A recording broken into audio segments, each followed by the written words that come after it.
Amari Cooper used to be there, so maybe that's a reason why. Dallas that's a bat signal. You trade Amari Cooper. That's the bat signal that like we're open for business, right? But, no, I understand that for Cleveland, but I'm going with Dallas here. You watch DeAndre Hopkins go to the Chiefs for a 5 that can become a 4. You watch Devontae Adams. We understand why he winds up with the Jets because of Rodgers being there. And you watch Amari Cooper go, and again, I know Cooper used to be there, so maybe that's not a reason why he goes back there. But why doesn't Dallas certainly sitting where they are and seeing what they've gotten, what they've gotten to right now? Why wouldn't they be active for these people? Can you take me inside the mindset? Certainly with Jerry Jones having jousting sessions on his radio show 2 straight Tuesdays now, and he understands what's going on outside the building. Yeah. I feel like he's like turned up the temperature, and on who? Like there's on who? On everybody, coach? on everybody, and like I think it's sometimes like Jerry has a lot of outlets that he speaks to, right? Yes. Like so he has the radio station, he talks to the media after games. So there are some things that Jerry says where it's like you can chalk it up to Jerry says a lot of things.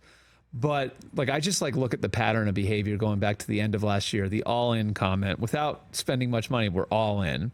The decision not to extend Mike McCarthy and send him into a contract year, dragging your feet with Dak and CD and sort of making them sing for their supper, right? Like, and they don't get done until deep into training camp. Like you look at it and like every single decision, it's like the heat is being turned up on everyone there. And I know people there have felt it to some degree. And there's an element of it, this like life in the big city. It's what you sign up for when you go to that team. But there's also like an intentionality that it seems like Jerry is putting on it too now. And I think back to the year they traded for Amari Cooper and kind of how I believe that was Dez was still there, right? I think Dez was still there, and Dez was still, playing at a pretty high level then. And it was like, well, what do they have? Maybe it wasn't. I'm trying to remember now. But we could look that up. Either way, it was in the middle of the season. And I remember part of it when he talked to Dallas people was like that Jerry wanted to create some urgency. And I certainly think in this circumstance, like you could say like Jerry should take a swing here to create some more urgency. But he spent the entire calendar year doing it. Well, if this is in fact, what is happening, then at some point you can also look out from the owner's suite and see the results that the turning the heat up on everybody isn't working. Yeah. It's not working. Now, you could also say, well, that guy's hurt, that guy's hurt, that guy's hurt, and there's a lot of teams are like that, though. No, that's what I'm saying, yeah. But and we believe in that guy that we drafted. We believe in this kid Tolbert to step up. We believe in X, Y, and Z. Rico Dowdle's going to come on strong. Yeah. And that our left tackle's going to get better. I mean, you could sit here and say all that, but he's still chasing the Derrick Henry thing. But what I mean? He's the one who mentioned it this past time on his own. Yeah. And there's a reason that there's a reason for it is because you're seeing Derrick Henry have his best first 7 games of his career. And Jerry then saying, hey, that wouldn't have happened here, rings hollow because you have told everybody how terrific the roster is. And I do believe you've got a terrific quarterback and a terrific receiver, that you have now add a third man to this game. And suddenly it opens everything up for everybody else, despite how poorly the offensive line might be playing.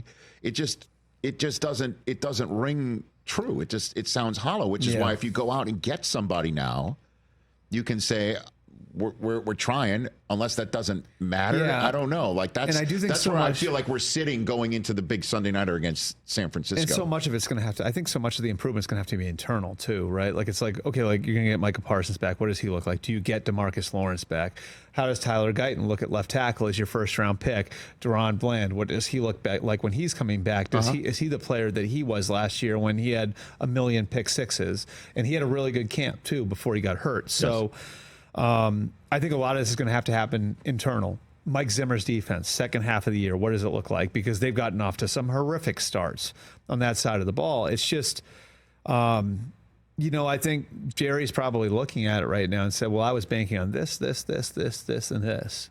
And how many of those things have happened? And some of it's under their control, some of it's injury, but like there's other things like where are you getting what you paid for? And so I mean, I think, again, if you're looking to turn the temperature up another notch, you know, maybe you go get Adam Thielen. Maybe you go get Deontay Johnson. You know, maybe you go and bring somebody in who is not only going to take the pressure off of CeeDee Lamb and give Dak Prescott another guy to throw to, but also, you know, again, send the message to the team that, you know, this has got to be a contender come hell or high water. Wouldn't it be like, what, a 5 for those guys?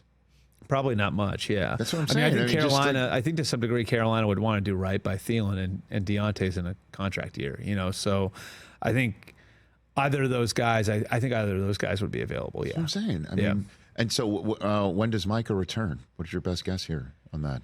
I would think he's really close. Now, whether or not it's Sunday, we'll see. I think part of that rides on how the next couple of days goes, but it's, you know, the nature of that injury, high ankle sprain, like that. The nature of that injury is kind of like